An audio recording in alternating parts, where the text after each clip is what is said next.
Welcome to New York's #2 sports show.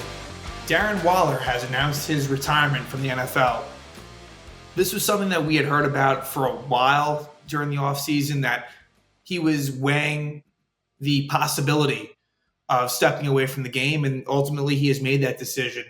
And, the Giants knew about it, and I think was probably a pretty big reason why they drafted Theo Johnson in this past NFL draft. It was a fourth round selection, Theo Johnson.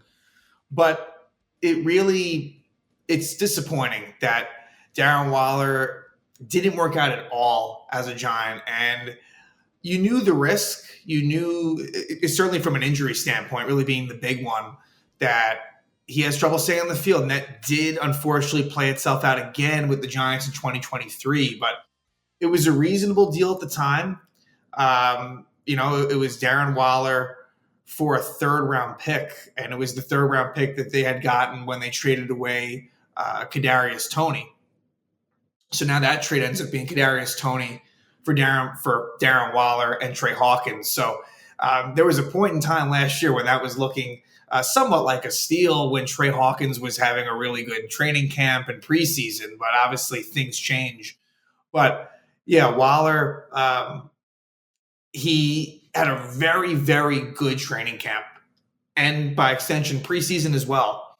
And right before week 1 against the Cowboys, he tweaked his hamstring. Now, he did play, but I feel like that affected him a little bit. Even though when he was on the field, he did put up some decent numbers in tight end terms. Because look, the final numbers last season end up being in 12 games, and keep in mind that at least one, if not two of them, he left early due to injury. 52 receptions, 552 yards, and only one touchdown, and it was a touchdown from Tyrod Taylor in a win against the Commanders. That was the one. So, yeah, he ends up getting hurt. Let's see. He got hurt in the Jet game and missed a good chunk of time. I guess up until that point, I think he had played every game up until that point. And that game where he ended up, that was a bad weather game. That was a crazy, weird game where Tyrod Taylor, let's see what happened in that game. Taylor was the starter and then got hurt. If I remember correctly, right? Tyrod Taylor was the starter, got hurt, and then Tommy DeVito replaced him. But in the midst of that, Darren Waller left the game. And was that, I can't remember, was that hamstring? That might have been hamstring as well. And then he ends up returning for the last 4 games of the season. Puts up decent, not great numbers, but okay numbers. And at that point, his quarterback was a combination of Tommy DeVito and Tyrod Taylor. So really, when it came to Daniel Jones and Darren Waller, that only was a thing for maybe 5 games. I think it was about 5 games that combination worked or even was on the field together. So, yeah, it's just another disappointment. It's very different than Kenny Golladay, but the result ends up feeling the same, where you're thinking, all right, this is a new weapon, something that we really haven't had in a while, and it kind of just blows up in the Giants' face. And the long-term repercussions aren't large, and because this is a post-June 1 transaction, so he was officially placed on reserve/retired list. So the Giants still retain Waller's rights if for some reason he does change his mind and wants to come back. Again, they would retain his rights, but him retiring opens up, I believe, about $11.6 million in cap savings. So will the Giants, A, will they use that money somewhere? And B, if they do, what will it be on? And I haven't really thought too deep into it, but I think cornerback kind of makes sense to me out of everything. Now, of course, you want as much offensive line help as you can possibly get. I just don't really know if there's anything that I don't think there's anything that sizable out there. Because if that had been the case, I think other teams would have already jumped on that. With the cornerback market, it does seem like there are some names out there. Xavier Howard comes to mind. I believe he's still a free agent. I think there's another cornerback too that's at least a big name, more of a veteran type that's escaping me at the moment. But like I could see something like that where they and maybe it's not even really that all that big of a signing, but just using some of that to address some needs. But look, if they don't use that money, I also look like I don't blame them either. Like this is a definite year.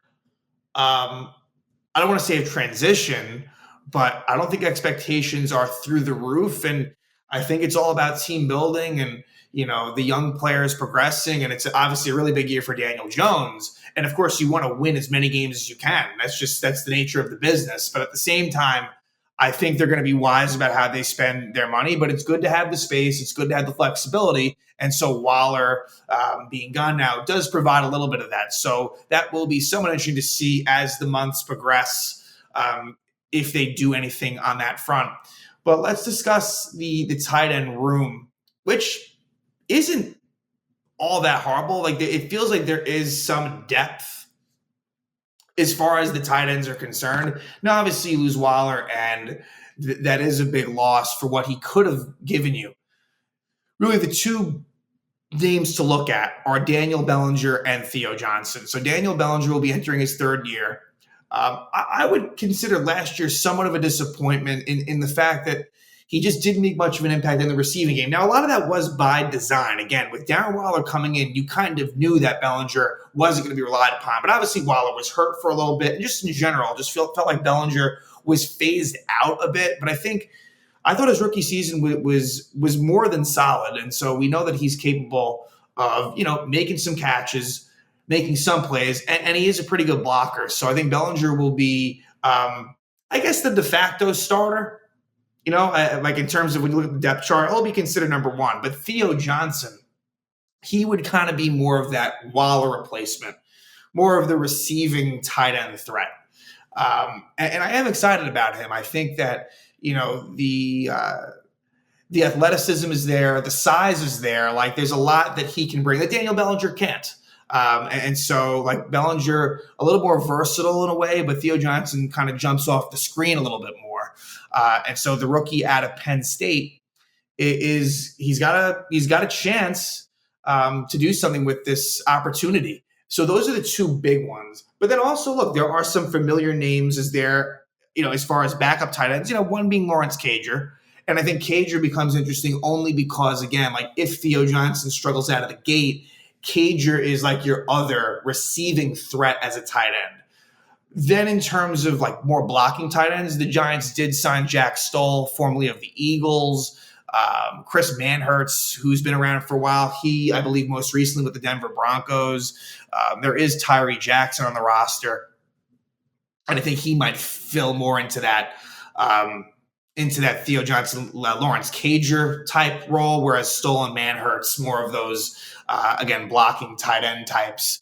So there are a good bunch of names in there. So it feels like the depth, there is a good amount of depth, but obviously in terms of starter quality, it is a bit lacking. Although, look, when you look across the NFL, there really only are a handful of teams that really have a bona fide, true stud tight end. So it's not the end of the world to not have that, but I think it would have been exciting to have seen what it would have been with Waller.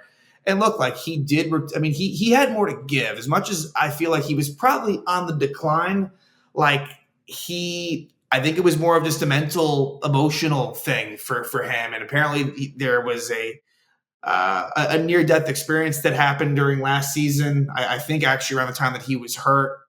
And what sucks for him, and I brought this up during the regular season, was that he was one game away from facing the Raiders on the road in Vegas. I'm sure that would have meant a lot to him, and it didn't happen. I do think the episode happened around that time. And so, look, like Waller does definitely come from a bit of a checkered past, like coming into the league with the Ravens. So there's been off-the-field issues. And, again, it seems like he is trying to clean those things up. I think he's taken an interest in other things. Musically, he put out a couple of hip hop songs. So clearly he's just not all in. And so if he's not all in, and considering, the injury risk and everything that comes with it, it got to a point where it was preferable that he would not be back, right? When you first heard the news, like, oh, like, you want it to work. But the more time went on, the more you're hearing about the rumors and everything. And then drafting Theo Johnson, just the writing was on the wall. And I think it makes sense, that they did part ways, and for Waller to walk away for him probably was sensible. So, just another giant move, that one which was exciting, one that made sense, ends up not working out. And we've seen a lot of that lately. And look, like, even when the intentions are there, it doesn't mean that it's going to work out. So we'll see. We'll see where they go from here. But obviously, things are going to start to ramp up. As I had said previously, I would like to discuss the Hard Knocks Giants season, which I believe premieres on July 2nd. So I would like to get around to that. No guarantees, but I think that could be fun to review some of those episodes. And, this is the first time they've done something like that. We haven't really seen any Hard Knocks in minicamp. Obviously, it's more of a thing closer to the regular season. So it's a different perspective, but I think for Giant fans, I think it'll be interesting. And then if any other news happens, we'll definitely discuss it. But this was something that was in the works for a while, and Darren Waller has, in fact, announced his retirement from the NFL.